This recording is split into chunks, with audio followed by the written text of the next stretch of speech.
Bismillahir Rahmanir Rahim. Nahmaduhu wa nusalli ala rasulihil kareem. Amma ba'd. So we finished section 3.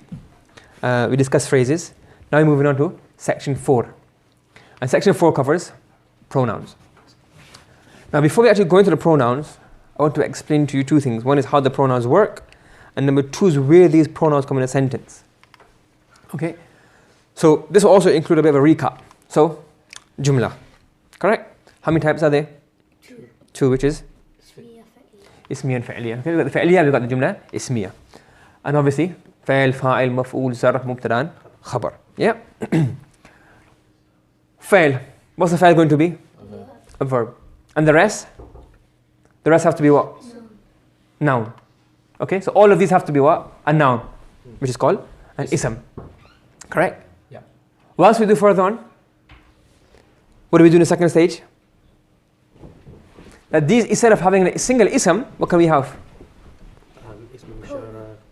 Ism al-ishara. All of those are called what? Phrases. So instead of an ism, so the verb, the fa'il has to be a verb, obviously. Everything else must be an ism. Okay? Where the ism is, we can replace that with a phrase. Correct?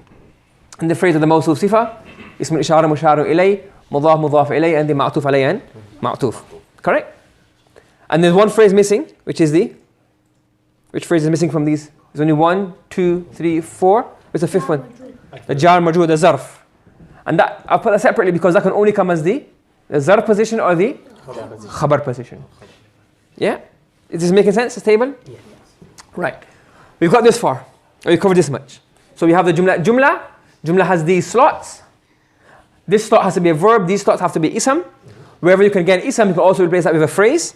Except these phrases, they can only come in these two positions. Yeah? Right. Now, moving on to pronouns. Now, what does a pronoun do? What's a pronoun? The name gives it away. What? It replaces a noun, which is an ism. So, wherever an ism could have come, you can get what instead there? A pronoun. So, the pronoun can be a fa'il. For example, let's say we have the man went. So, instead of saying the man went, we can say he went, I went, she went, they went, we went. Make sense? Maf'ul. So instead of saying I saw the man, I can say I saw you, I saw him, I saw you saw me. So the maf'ul can also be a pronoun. The zarf can't be a pronoun. The mubtada can be a pronoun. In theory, the khabar can be a pronoun, but it's not used too often. Okay? So you've got three places, and the fourth place, in the phrase, the mudaf ilay can be a pronoun. The mudaf ilay can also be a pronoun. Make sense? I will discuss these, okay, later on. So do you understand? So, in these slots, these three slots, and in this part of a phrase, you can have a pronoun replacing what? A noun. Make sense? Yeah? You understand this? This is very important. This is how the whole thing shapes up. Okay? Right. Now I want you to understand how does the pronoun work? Imagine this. You can see the very fadey line. This is what? Our line of conversation. Okay? This is one person. What's he doing? Speaking to? Another person. So he's speaking to him. Okay? Or we can have him speaking to him about him. He's not in the conversation. Yeah. Okay? You call this the first person. And in Arabic you call this al-mutakallim. You may have done this in Sarf already. He's the second person in the conversation. And you call this al-mukhatab. The person you're addressing, the person you're speaking to. And this is the third person. He's not in the conversation. It's called al-ghaib. Okay? And then this is going to be I, you, he. But then you can have more than one person. More than one person you're talking to. Or more than one person you're addressing. So then you will have we. In English, there's no plural for you. That will remain as you. Instead of he, you will have they. So if you got previously, we had single. Then it can be plural. Okay? And then also remember in Arabic you have juhal as well. And then it can all be females. So instead of the first person can be a female. And they can have plural female. Do you understand? So this is how the pronouns will work. Depending on who's talking. If you're talking about yourself, are you male or you female? If you're talking to the person in front of you, is it male or female? Is it singular? Is it dual? If you're talking about somebody else, is that person or thing male or female? Okay. This is how the pronouns work. So you have the first person, second person, and the third person. And in Arabic we call it al-mutakallim, al-hadir, and al-ghaib. And each of these will have what? Mudhakkar, mu'annath, mudhakkar, mu'annath. Yeah? Making sense? Then going further, each of these will have what? Wahid, tathniya, and jama'. Wahid, tathniya, jama'. All of these. So in theory, how much do we have? 3, 6, 18. 6. 6 is 12, and 6 more is 18. So you have 18 sighas. Okay? Right. But what happens now? This is how we do in English. First person, second person, third person. In Arabic, we switch the order around. They prefer having this way. Ghaib, hadir, and mutakallim. This is how we make the... This is how the... No, you say, if in English you're speaking, you say, I went, you went, he went. And you say, then you use you, then you say she. So you use the first person first, then the second person, then the third person. In Arabic, when we have the conjugation table, as you've done in Surah, fa'ala, fa'ala, fa'alu, fa'alat, fa'alata, fa'alna. You start with this, the ghaib, then you go to the hadir, then you go to the mutakallim. Okay? So this is how it works. Instead of going this way, they change the order and we go around. This way, start from the ghaib. So, and this is how the table will be organized and laid out, top to bottom. Yeah. Okay? Ghaib, hadir, and mutakallim. Each is broken into mudhakkar, mu'annas, mudhakkar, mu'annas, mudhakkar, and mu'annas. And each of these then broken into 3, wahid, tasniyan, jama'. Got it?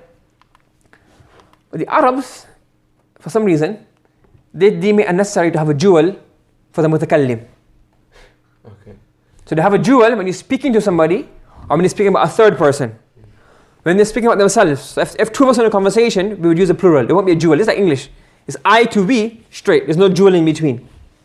And then they also say, you know what? There's no need for mudhakkar and mu'annath. They say, I, if you see the word I, is it masculine or feminine?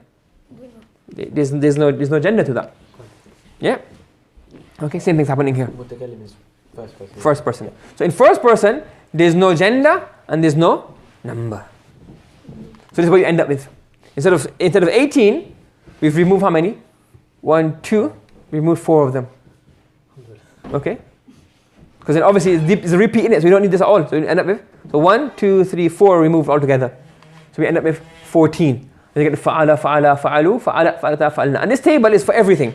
For verbs, for pronouns. But it's how the pronoun structure works. Okay? Making sense? Yeah. So these are the pronouns. Correct? As I mentioned to you before, the pronouns can come in 4 places. It can replace the fa'il. It can replace the mubtada, the maf'ul. These are the slots. And it can also replace the phrase in the mudhaf ilayh. Now we want to discuss each of these individually. Okay? The first one is very easy because you've already done this. You've already done all of this. Well, you've done this at least. Some of you have gone to this, some of you have gone on to this. What is this? The verb. Remember the verb 14. So wahid muzakkar ghaib is really he. They, for tasniya and jama'. When it's feminine, it's she. This will change. This will not change. And then here they have you. In English, there's you for everything.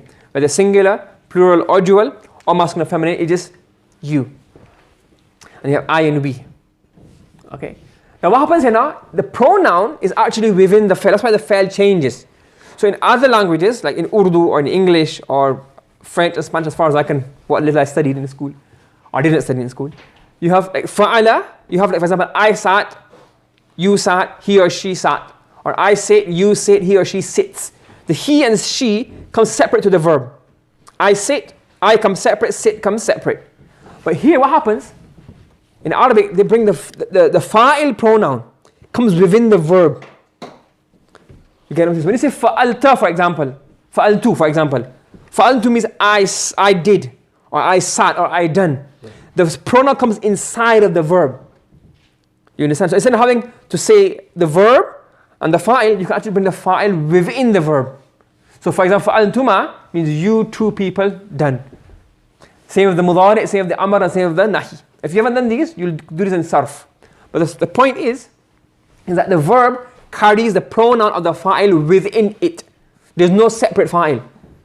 Okay, so the fa'il is being replaced by what? A pronoun. So the fa'il will usually be an ism, it can also be a phrase, and it can also be a pronoun. But when it's a pronoun, the fa'il, it doesn't have a separate form. It exists within the fa'il. Do you understand? So this is how the fa'il is used when it comes as a fa'il, zamirul fa'il. Does that make sense? Do you have any questions? Okay. Let's stop it today, inshallah. Okay. Subhanallah bihamdi, subhanakallahumma wa bihamdika, wa nashhadu an la ilaha illa anta, nastaghfiruka wa natubu ilayk.